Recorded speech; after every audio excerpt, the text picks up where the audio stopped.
While the Civil War raged, William was born on September 11, 1862, in Greensboro, North Carolina. William's father was a doctor, and in 1865, William's mother died while giving birth to her third child. Unable to cope alone, William's father moved in with his grandmother.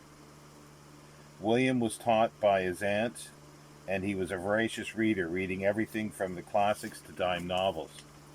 In 1879, William began to work in his uncle's drugstore, and by 1881, he was a licensed pharmacist. A year later, when William turned 20, he and a friend traveled to Texas in the hope that the dry air would help his persistent cough. William worked as a ranch hand and learned some Spanish and German, but spent most of his time reading. The air did not improve William's health, and he soon moved to Austin. There he worked in a shop and began to write short stories. William was well known locally for his wit and musical acumen, playing the guitar and mandolin. In 1887, William eloped with a young woman he fell in love with. She was supportive of his writing and even encouraging him. And in 1888, their first child, a son, died at childbirth, but their daughter, born a year later, survived. William got a step up thanks to a friend with a good paying job as a draftsman at the General Land Office. Williams continued to write and getting stories published during this time, but his job at the General Land Office was a political appointment, and when the election went the wrong way, William was out of a job in 1890.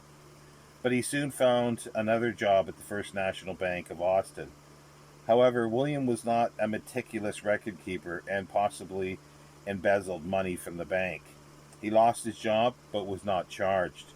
In 1895, he moved to Houston, and while there, federal agents were auditing the First National Bank back in Austin. What followed was a federal indictment for embezzlement.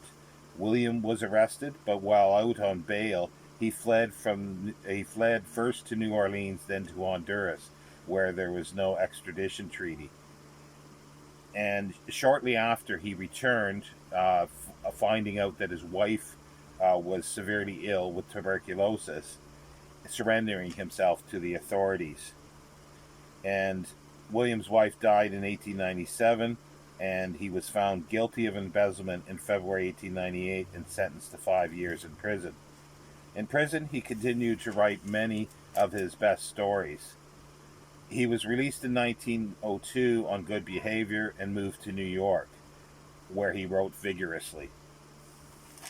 He married again in 1907 to a childhood sweetheart, but by 1908, William was drinking heavily. His new wife left him in 1909. William Sidney Porter died June 5, 1910, of cirrhosis of the liver, diabetes, and enlarged heart. As a master of the American short story, William is better known by his pen name, O. Henry.